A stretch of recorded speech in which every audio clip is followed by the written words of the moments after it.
Waqf એડમેન્ટેન bill and યુસીસીના વિરોધમાં જામનગર શહેરના વકીલ મંડળ યુવા મુસ્લિમ વકીલો દ્વારા લાલ બંગલા સર્કલ પાસે ધરણા કરતા પોલીસ દ્વારા કાર્યવાહી કરવામાં આવી છે. પોલીસે આ વકીલોની અટકાયત કરી છે.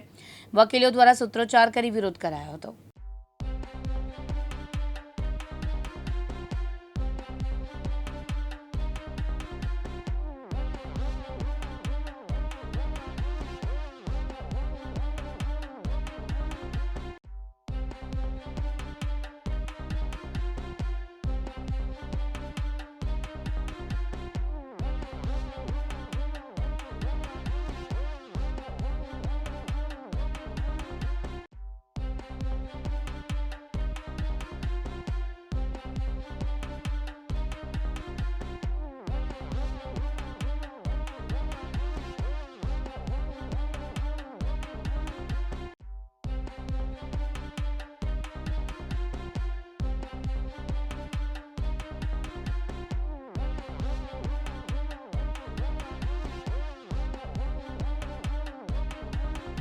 અનિલ ગોહિલ, દિવ્યાંગ ન્યૂઝ, જામનગર.